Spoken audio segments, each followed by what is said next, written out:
Hai, apa kabar semuanya? Semoga kabar Anda baik-baik saja.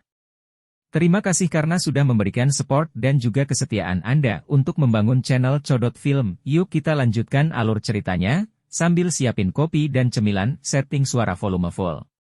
Gasken. Sok. Diam, semua orang diam. Semua mata kosong terfokus pada kata-kata emas yang terpantul di tablet batu hitam di atas. Di peron tamu, cincin bening tajam dari cangkir teh yang pecah jatuh ke tanah bergema. Perwakilan dari kota Wutan semuanya tercengang, ketidakpercayaan menyebar di wajah mereka.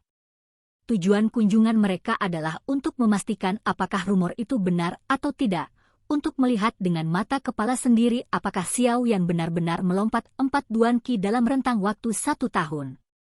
Namun, apa yang baru saja mereka lihat tidak hanya mengkonfirmasi rumor tetapi telah melampaui ekspektasi mereka. 4 duan qi dalam setahun?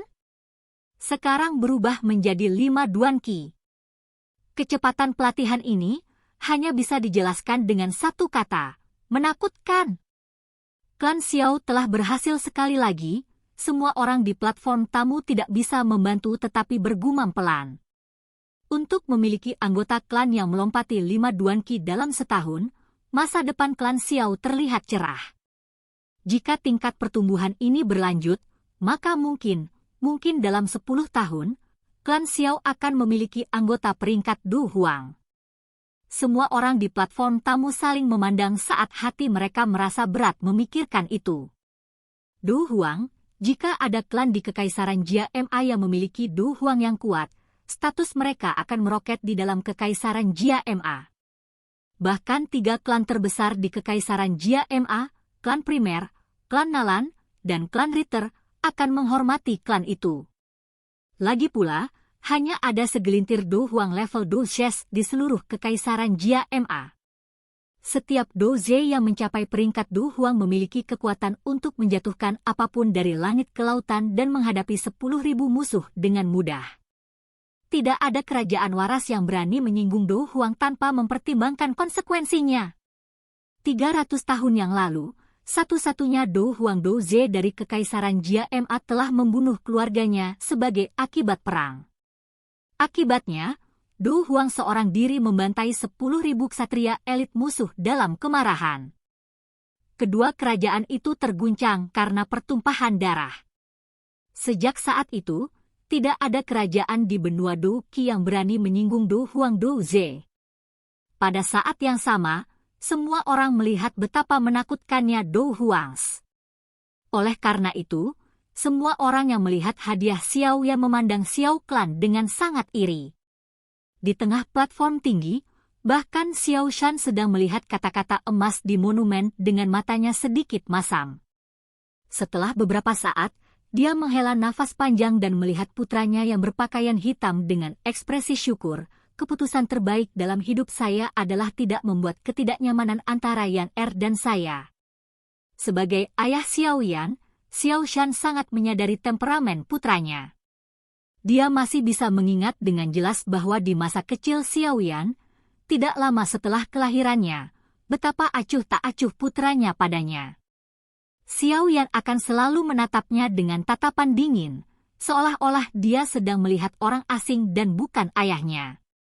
Untungnya, selama bertahun-tahun, pandangan dingin dan tidak peduli terhadap Xiao Shan menjadi hangat, karena perhatian dan cinta Xiao Shan. Memikirkan kembali ke masa ketika Xiao Yan masih kecil, Xiao Shan menggigil. Mulutnya bergerak-gerak sementara senyum lembut menutupi wajahnya. Xiao Clan Leader, bakat tuan muda Xiao Yan benar-benar luar biasa. Kali ini klan Xiao pasti akan memiliki Doze yang luar biasa menakutkan. Berdiri di samping Xiao Shan, mata indah Ya Fei menatap orang yang sama yang dilihat Xiao Shan. Wajahnya masih sedikit merah karena kegembiraannya saat dia mengatakan pikirannya. Xiao Shan tertawa keras, kebanggaan dan kegembiraan terlihat jelas di wajahnya. Dia menangkupkan kedua tangannya dan dengan tatapan sopan ke Ya Fei, dia menjawab, "Ya Fei, bakat anak itu terkadang merupakan kejutan besar tapi di lain waktu, kekecewaan besar." Anda juga tahu bagaimana dia jatuh dari sorotan 3 tahun lalu dan menghadapi kesulitan yang tak terhitung jumlahnya. Tidak ada yang akan berpikir bahwa dia akan mendapatkan kembali bakatnya, tapi ini dia lagi. Alis Yafei sedikit menekuk dengan senyum femininnya. Apakah bakat Xiao yang berumur pendek atau tidak, dia tidak tahu. Saat ini, satu-satunya hal yang penting baginya adalah potensinya, yang akan cukup baginya. Memberikan pandangan yang mempesona ke bawah, hati Yafei sudah membentuk rencana. Di masa depan, dia pasti akan datang dan berbisnis dengan Xiao Clan sebanyak mungkin. Di bawah panggung upacara, Xiao Yu membuka mulutnya dengan wajah kaku. Dia menatap monumen hitam dengan kaget sambil terengah-engah. Tiba-tiba dia membentak Xiao Ning, "Bukankah kamu mengatakan bahwa dia 7 Duan Qi? Bagaimana dia lebih tinggi?" Xiao Ning membuka mulutnya beberapa kali sebelum dia bergumam dengan polos, "Bulan lalu dia sudah berumur 7 Duan. Bulan ini, dia sepertinya memiliki terobosan untuk beralih dari 7 Duan ke 8 Duan dalam 1 bulan. Bagaimana mungkin? Bahkan jika bocah itu mendapatkan kembali bakat lamanya, dia tidak akan bisa berlatih secepat ini." Xiao Yu berseru. "Untuk melompat 5 Duan dalam setahun? Bocah kecil itu harus mati, sialan. Kecepatan semacam ini bisa menyaingi monster wanita di Akademi Jianan." "Bagaimana aku tahu?"